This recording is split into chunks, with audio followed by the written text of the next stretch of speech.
Hi, Clint, Crestview Wine and Spirits here. I wanted to talk to you a little bit today about sake. We've been talking about wine, we've been talking wine regions, we've been talking about ratings. Sake was something I thought might be a little fun to do just because a lot of people don't know what sake really is and what the levels are and why a bottle of sake may be $10 or a bottle maybe $80. First of all, we got to start talking about futsu sake. Futsu is table sake. It's made with regular table rice, and that is the sake that you would have had maybe in a hibachi steakhouse or somewhere like that. You'd be doing sake bombs and hot sake shots.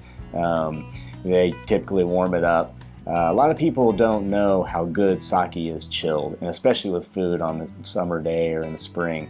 Most of the ones here that we're going to talk about, I would chill, and we can tell you some food that we're going to pair them with as well.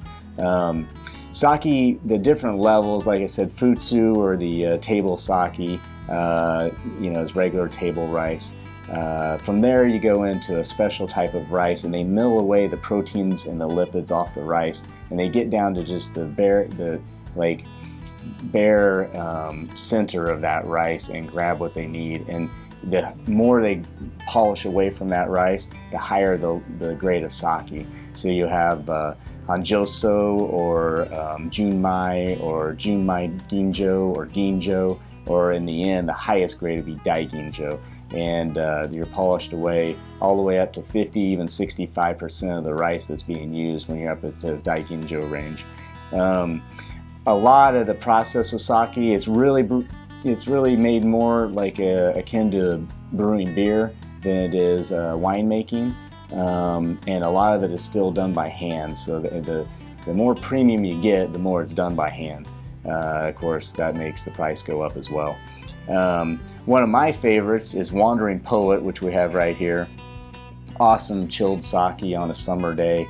You might have seen in another video when I was talking about stemware, and we talked about stemless wine glasses and how I really don't care for them for wine. There's fingerprints, you warm up the wine when you hold it, things. It's just stemless wine glasses just aren't my favorite, but for sake they work perfect. So if you have a set of stemless wine glasses, it's a perfect reason to go out and try a bottle of sake.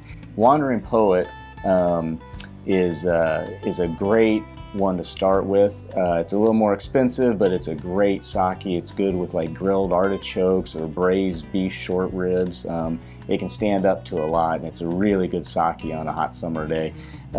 Some of the other sakes we have here is in the Tozai line, which is one of our favorite lines around here. The Living Jewel, they all have really cool names. So Living Jewel, Snow Maiden, Well of Wisdom, and Voices in the Mist. Living Jewel is good with like grilled lobster. It has herb salmon. You'll taste white grape, anise, and citrus in that one. It is a Junmai. And then on the Tozai Snow Maiden, it's a Junmai Ginjo, and you'll get like honeydew melon. It's a Nagori, actually. That's one thing I should mention. Nagori is not filtered, and it's very cloudy. But it gets a really sweet, creamy taste to it. Very different, but awesome with sushi. A lot of these you'll find with sushi and tofu as well, being really good pairings. And then the Well of Wisdom, apricot and peach. So you can see a lot of these are getting really fruity. There's sweetness, but there's also very dry sake. And then with the Voices, you'll have a little bit of banana and melon, and all those fruit flavors come through and pair really good with food. I thought it was important though to do a little sake video and talk to you about the differences in all the sakes and the flavors that you'll taste.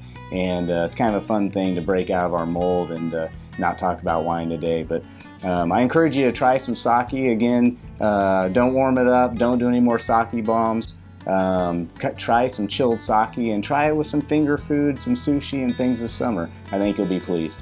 Clint, Crestview Wine and Spirits. We'll see you in the next video.